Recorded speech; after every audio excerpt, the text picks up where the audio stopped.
जिसमें हमारे जो जिला पार्षद धनंजय यादव जो है, ये पंचायत को, इनके अंडर 6 पंचायत आता है। 6 पंचायत में केवल एनओसी के गुहार लगाते चल रहे हैं, कहीं इनका काम शुरू नहीं हुआ। इनका कथनी कुछ और है, करनी कुछ और है। हर गांव में 5-5 एजेंट पाल कर रखे, फीता और ये पकड़ा देते हैं। जहाँ जाते वहीं बोलते कि आपको काम दे रहे हैं। इस गांव में जाएंगे वो बोलेंगे आपको काम दे रहे हैं, उस गांव में जाएंगे बोलेंगे आपको काम दे रहे हैं। मालूम नहीं क्या कराना चाहते हैं, कितना उनको एनओसी चाहिए। अभी तक कहीं भी उनका काम नहीं लगा है। तो मैं मीडिया के माध्यम से और अपने पंचायत की तरफ से मैं उनको बताना चाहता हूँ कि जितना एनओसी हसनपुरा पंचायत की तरफ से उनको एनओसी मिला है, उसमें धरातल पे काम कराइए। यदि आपको और ज्यादा एनओसी की जरूरत है तो हसनपुरा पंचायत में मोस्ट वेलकम है, काम कराने की कोई कमी नहीं है, लेकिन धरातल पे काम कराइए और गुहार उल्टा सीधा मत लगाइए। और जिला परिषद जो है धनंजय यादव गंभीर आरोप लगाया हसनपुरा पंचायत के मुखिया ने, कहा कि आपके द्वारा योजनाओं को सही तरीके से नहीं पहुंचाया जा रहा है। अब उनके आरोप के बारे में हमको जानकारी मिली हुई है और मेरे निर्वाचन क्षेत्र के अंतर्गत 6 पंचायतें हैं, जिनमें हसनपुरा पंचायत भी एक महत्वपूर्ण पंचायत है। और उस पंचायत के लोगों ने लगातार मुझे अपना प्यार, दुलार, आशीर्वाद देने का काम किया है। और ये अभी नवनिर्वाचित मुखिया हैं और एनओसी के सवाल पे कोई आरोप हम पे लगा रहे हैं। तो एनओसी जो है वह तो एक तकनीकी प्रक्रिया है। बिहार सरकार ने यह तय कर दिया कि जिला परिषद की योजनाओं के संचालन या क्रियान्वयन के लिए ग्राम पंचायतों से एनओसी लिया है। उसके लिए विभागीय निर्देश भी आ गया कि भाई किस तरह से एनओसी को देना है। उस निर्देश में स्पष्ट रूप से यह उल्लिखित है कि जिला परिषद की योजनाओं के क्रियान्वयन के लिए हर योजना के लिए एनओसी लेने की कोई आवश्यकता नहीं है। सिर्फ मुख्यमंत्री 7 निश्चय के तहत जिन योजनाओं का चयन ग्राम पंचायतों के द्वारा किया गया है, तो उस पे जिला परिषद की योजनाएं नहीं हो सकती हैं, या होंगे भी तो ग्राम पंचायतों की सहमति से होंगे। लेकिन ये लोग उस चीज़ को समझ नहीं पा रहे हैं कि एनओसी का विभागीय दिशा निर्देश क्या है।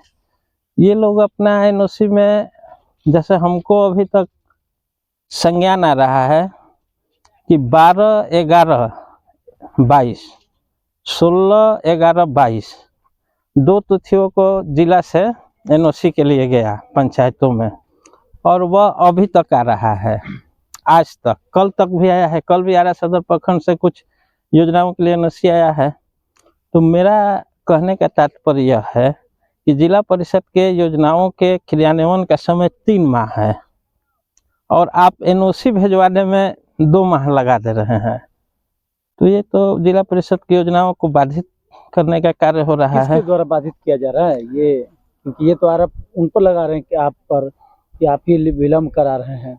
देखिए, उनको प्रक्रिया का कोई ज्ञान नहीं है कि किस प्रक्रिया के तहत जिला परिषद की योजनाएं होती हैं। पंचायतों से एनओसी आ गया, उसके बाद उसका प्राक्कलन तैयार होगा, उसका मतलब तकनीकी सहायकों के द्वारा उसका ये होगा एस्टिमेट का, और फिर जिला अभियंता के द्वारा फिर अपर मुख्य कार्यपालक पदाधिकारी और मुख्य कार्यपालक पदाधिकारी के द्वारा उसका प्रशासनिक स्वीकृति किया जाएगा और फिर कार्यादेश मिलेगा, तब जाकर कार्य होगा। आपके काफी नजदीकी ये सारे लोग हैं और आपके ऊपर ही इस तरीके का, ऐसा तो नहीं है कि जो आपने सोशल मीडिया पर जो अपना पोस्ट किया था कि मुखिया पंचायत प्रतिनिधि वगैरह जो है लूट खसोट भ्रष्टाचार जिस तरीके से व्याप्त है, और आपने उस चीज को मुखर होकर लिखा था, उसके बाद तो ऐसा तो नहीं है ना? कोई भी आदमी जो भ्रष्टाचार में संलिप्त है, जो समाज को तोड़ने का काम कर रहा है, जो युवाओं को बरगला रहा है, युवाओं को गलत रास्ते पर लेकर जा रहा है, वह मेरा नज़दीकी कभी हो नहीं सकता है और ना ही कभी होगा। मैं आपको यह स्पष्ट तौर पे कहना चाहूँगा कि विकास की बातें मुखिया जी कर रहे हैं, उनका पंचायतों का जीपीडीपी का जो है कार्य पुस्तिका, उसको आप लोग निकलवा लीजिए और देखिए कि वार्षिक कार्य योजना में हसनपुरा पंचायत में किन योजनाओं को लिया गया है और किन योजनाओं पर कार्य हो रहा है। काफ़ी असमानता है, जहाँ जैसे मन कर रहा है लोग कर रहे हैं। बस राशि की बंदरबाट की जा रही है, राशि की बंदरबाट की जा रही है। जिला परिषद की योजनाओं का यह मतलब नहीं है कि मुखिया जी जहाँ चाहेंगे वहाँ जिला परिषद की योजनाएं होंगी और जहाँ नहीं चाहेंगे वहाँ नहीं होगी। यह कहाँ दिशा निर्देश में लिखा हुआ लेकिन है? उनका साफ तौर पर कहना है जीप सदस्य जी कि एनओसी के चक्कर लगा रहे हैं एनओसी के लिए सिर्फ जिला परिषद सदस्य धनंजय यादव, और धरातल पर कोई योजना नहीं दिख रही है उनको। मुझे तो लगता है कि मानसिक रूप से वह विक्षिप्त हो चुके हैं और मानसिक विक्षिप्तता की हालात में इस तरह के बयान दे रहे हैं। जिला परिषद का कोई भी सदस्य मैं कह रहा हूं कि क्यों चक्कर लगाएगा।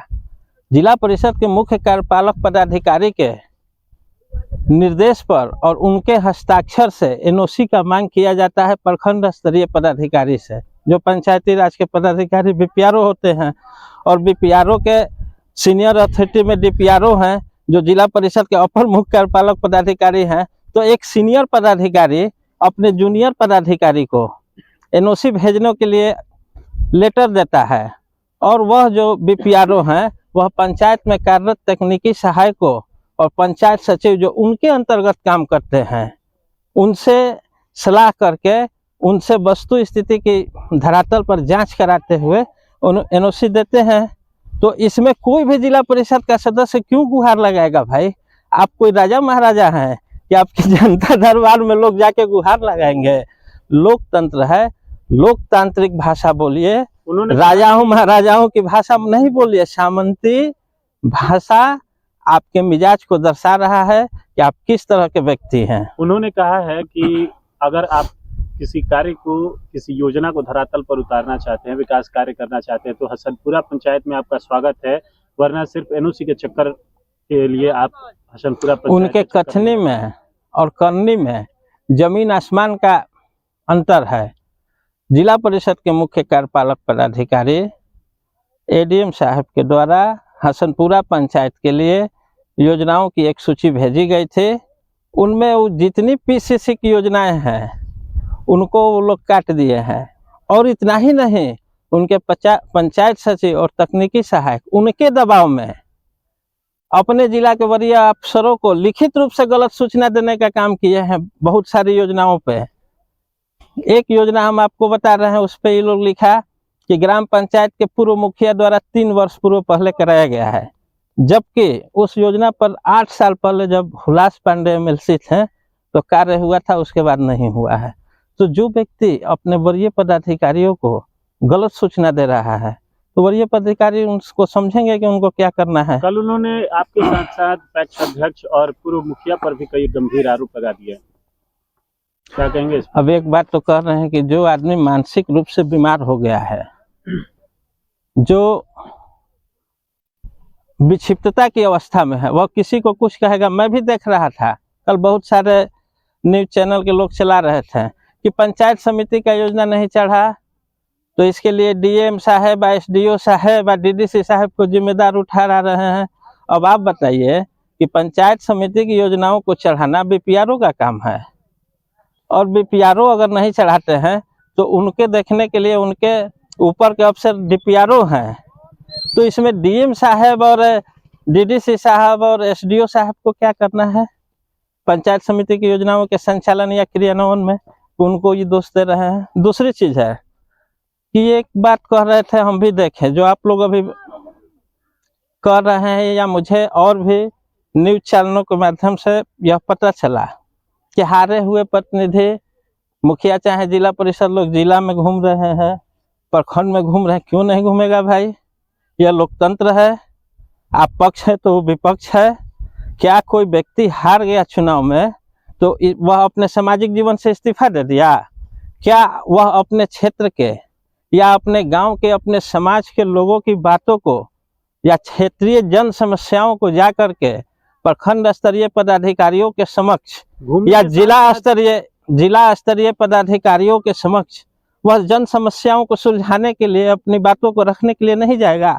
और यदि जिला प्रशासन या प्रखंड प्रशासन उनकी बातों को ध्यान देते हैं, उनकी बातों को सुनते हैं तो सफलता है। बहुत सारे लोगों को हम लोगों ने, आप लोगों ने भी सुना है कि हमारा कोई अफसर नहीं सुन रहा है, जीते हुए लोगों को और यहाँ अगर हमारे भोजपुर जिले में इस तरह के अफसर आए हुए हैं जो हारे हुए लोगों की भी बातों को सुन रहे हैं और उनकी बातों में जो उचित हो उसका समाधान कर रहे हैं, तो ये तो अच्छी बात है, ये तो कोई गलत बात नहीं है। सिर्फ आरोप नहीं लगाया है, उन्होंने यह भी कहा कि बंद कमरे में इनकी पैठ ज्यादा होती है और ये तो पहले से इनका इसलिए योजनाओं पर रोक लगा देते हैं। ये कैसे रोक लगा देते हैं? कौन हारा हुआ कोई प्रतिनिधि जाके जीते हुए प्रतिनिधि की योजना पे रोक लगा देगा? कैसे लगा देगा भाई, हमको तो समझ में नहीं आ रहा है। क्या उसका फंड ले लेगा? कैसे रोक लगा देगा? एक मुखिया के पास अपने कलम में प्रशासनिक स्वीकृति की क्षमता होती है और पंचायत सचिव उसका अपना पंचायत का सचिव होता है, और दोनों में कहा जाता है लोकल भाषा में कि पति पत्नी जैसा अन्योन्याश्रय संबंध होता है। तो उस तरीके की योजनाओं को कोई हारा हुआ व्यक्ति कैसे रोक देगा? आप लोग सोचिए।